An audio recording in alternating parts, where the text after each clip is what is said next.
दोस्तों, अगर आपका सबसे भरोसेमंद दोस्त अचानक आपसे कहे कि वह पिछले 14,000 सालों से जिंदा है, उसने इंसानी सभ्यता को अपनी आंखों के सामने जन्म लेते देखा है और इतिहास की कई मशहूर हस्तियों को वो खुद मिल चुका है, तो आप क्या उसकी बातों पर यकीन करेंगे? पहली नजर में आपको लगेगा कि वह मजाक कर रहा है या फिर उसका मानसिक संतुलन अब बिगड़ चुका है। लेकिन अगर उसकी हर बात में तर्क हो, हर सवाल का जवाब वो सटीक दे रहा हो, तो आज हम बात करने वाले हैं 2007 की ऐसी कल्ट क्लासिकल मूवी जिसका नाम है द मैन फ्रॉम अर्थ। कहानी शुरुआत होती है प्रोफेसर जॉन एल्डमन से। वह एक सम्मानित यूनिवर्सिटी प्रोफेसर है, लेकिन एक दिन वह अचानक अपनी नौकरी छोड़ देते हैं और अपना सामान पैक कर कर शहर छोड़ने लगते हैं। उनके इस फैसले से उनके साथी प्रोफेसर हैरान हो जाते हैं। किसी को कुछ समझ नहीं आता आखिर जॉन बिना किसी वजह से अचानक क्यों जा रहे हैं। इसलिए उनके कुछ करीबी दोस्त उन्हें सरप्राइज फेयरवेल पार्टी देने के लिए उनके जंगल के बीच बने हुए एक लकड़ी की केबिन में पहुंच जाते हैं। शुरुआत में माहौल बिल्कुल हल्का फुल्का रहता है। सब लोग चाय पीते हैं, बातें करते हैं और उनसे जाने की वजह पूछते हैं, लेकिन जॉन हर सवाल को टाल देते हैं। धीरे धीरे उसके दोस्त को एहसास हो जाता है कि जॉन पहले भी कई बार अचानक शहर बदल चुका है। उसके पुराने रिकॉर्ड भी ज्यादा नहीं मिलते। यही से सबको शक होना शुरू होता है। आखिरकार लगातार सवालों के बाद जॉन गहरी सांस लेकर कहता है, अगर मैं तुम लोगों को एक बात बताऊं तो शायद तुम यकीन नहीं करोगे। सब लोग उत्सुक हो जाते हैं। फिर जॉन कहता है, मैं करीब 14,000 साल पुराना इंसान हूँ और मेरी उम्र लगभग 35 साल के आगे नहीं जाती। पूरा कमरा कुछ सेकंड के लिए शांत हो जाता है। फिर सब लोग हंसने लगते हैं। किसी को लगता है कि ये एक मजाक है, किसी को लगता है कि यह एक दार्शनिक प्रयोग है और किसी को लगता है कि जॉन उनकी बुद्धि की परीक्षा ले रहा है। लेकिन जॉन बिल्कुल शांत रहता है। वह किसी पर अपनी बात थोपने की कोशिश नहीं करता।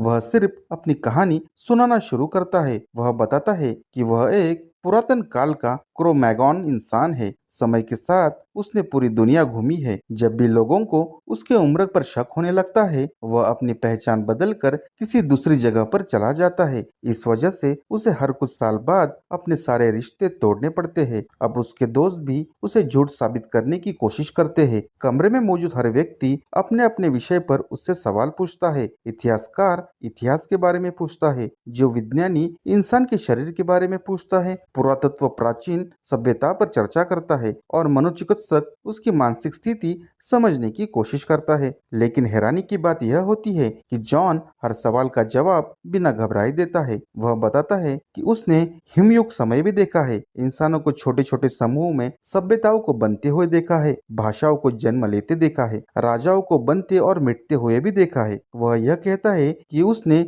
दुनिया के कई हिस्सों में वास्तव किया है। हर नई जगह से उसने नई भाषा सीखी, नई संस्कृति अपनाई और फिर समय आने पर सब कुछ छोड़ दिया। धीरे धीरे उसके दोस्तों के चेहरे का रंग बदलने लगता है। जो लोग शुरू में हंस रहे थे, अब वही लोग ध्यान से उसकी हर बात सुन रहे थे, क्योंकि जॉन की कहानी में कोई जबरदस्ती या जल्दबाजी नहीं थी, कोई दिखावा नहीं था, बस एक अजीब सा सुकून था। बातचीत आगे बढ़ती है और अब चर्चा धर्म पर पहुंच जाती है। यह जॉन एक ऐसा दावा करता है जो पूरे कमरे का माहौल बदल देता है। वह कहता है कि सदियों पहले उसने पूर्व में आध्यात्मिक ज्ञान सीखा, बाद में वह पश्चिम में गया और लोगों को प्रेम, दया और क्षमा का संदेश दिया। लेकिन उसके जाने के बाद लोगों ने उसकी बातों को अलग अलग तरीके से समझाया। समय के साथ उसकी शिक्षाओं के चारों ओर नई कहानियां जुड़ने लगी। यह सुनकर कमरे में मौजूद एक धार्मिक महिला भावुक हो जाती है। उसे लगता है कि जॉन उसकी आस्था का अपमान कर रहा है। दूसरी तरफ मनोचिकित्सक यह साबित करने की कोशिश करता है कि जॉन भ्रम में जी रहा है। लेकिन सबसे बड़ी परेशानी की बात यह थी कि जॉन की किसी भी बात में